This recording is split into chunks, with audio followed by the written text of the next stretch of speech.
Did you know every week in North Queensland there's 500 metric tonnes of wasted green bananas simply because they're too big, they're too small, they're misshapen, or there's an oversupply on the market? That's crazy, right? Australia only accounts for 1% of the global population of bananas. Bananas are the fourth largest agricultural crop grown throughout the world. Fortunately, there is a better way, but first, I want to tell you a story. In the small, far North Queensland farming town of Walkamin, Australia, something was going on. The wallabies were gathering. The cattle and the wild pigs, well, they were breaking fences. Why? It was Friday afternoon, and they knew that Farmer Rob was about to start dumping his wasted bananas from the week's work of picking and packing. Well, they were there waiting for me again, he'd say as he strolled in the house for dinner. Not interested in the yellow ones, just the green. Huh, that's animals for you, Darl. I'd simply pass him off, thinking that perhaps they were starving. Although that kind of acceptance, it didn't sit well with either of us. Why on earth would anybody want to eat a green banana when you consider the local offerings? Thick, luscious grass, the neighbour's sweet potato, the pumpkins down the road. No, they wanted green bananas. Well, at least somebody was using them right. It wouldn't be long before Rob and I finally got our answer. In the midst of running a commercial banana farm, fighting two comebacks from devastating cyclones, it happened. The aha moment. It was a summer afternoon, the sun just beginning to set, and the last of the pallets being loaded onto the semi. Crunch! It was enough to jolt daydreaming Farmer Rob right back to reality. A cloud of powder began to waft in the air, coming from underneath the forklift. Frightened, he stopped. He jumped down off the forklift to investigate this peculiar sound and cloud of dust. Now, they must have fallen out of a carton and sat on the road for a couple of days in the tropical North Queensland heat before being accidentally driven over.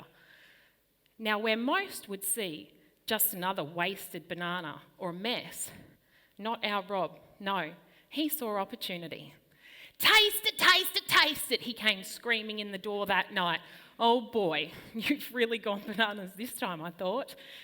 Hesitantly, I licked my finger and I dipped it into the pile of partially powdered, smashed bananas and I tasted it. You're right, it does taste like flour. Doesn't taste like bananas at all. It's earthy and wholesome. It's quite delicious. You don't have a cup of it by any chance, do you? This could be the perfect gluten-free flour. In the hours that followed, there was research.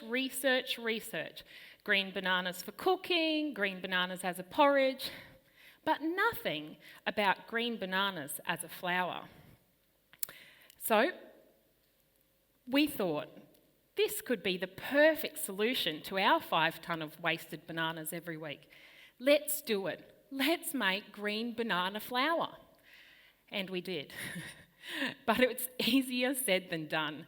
It takes 10 kilos of green bananas just to make 1 kilo of flour. Sore thumbs, sore hands, and boy are those bananas sticky. Trying to peel 70 bananas just to make 1 kilo of flour. It wasn't long and word got out. People had heard about this 6 kilogram batch of banana flour and they knew that it was available every Tuesday from the family's local cafe. Within a short amount of time, the orders started coming in. We were behind. At this rate, it was going to take us at least 6 months just to catch up. And we were getting phone calls. People were feeling happy. Age-old health problems disappearing. And the foodies, well, they wanted to know, what do you do with this green banana flour? How could they be using it too? Something had to give, and fortunately it did. A very tiny 6 by 6 metre square old unused cold room saw Rob pilot the first green banana processing plant in Walkamin. We were rolling out 350 kilograms of banana flour a week. We'd saved nearly all of the wasted bananas on our farm, but still had enough left for our good friends the wallabies. We had also just become the very proud new parents to a beautiful baby girl. And together, Katie and I spent our wonder days creating and unlocking the mystery of green banana flour. She would patiently sit on our kitchen bench, gooing and garring at my incredible and often mysterious creations. But then the phone rang. "Hello, this is Cynthia from the laboratory. It's important that I speak with Robert right away." "Oh, Cynthia," the laboratory's senior microbiologist. "He's not in at the moment. Can I take a message?" "No, it's important that I speak directly with him. Have him phone me back at once." Oh, I thought, I hope this banana flour's not going to kill anyone. So I head out into the paddock. Rob!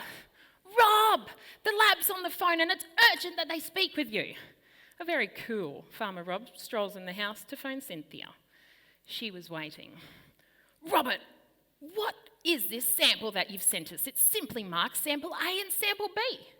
A cautious Farmer Rob carefully lined up his own section of questioning. Why did they need to know what these samples were? Heavens above, it was just green powdered bananas, one Cavendish and one ladyfinger. Well, those little ladyfinger bananas from Walkamin, they were about to make history.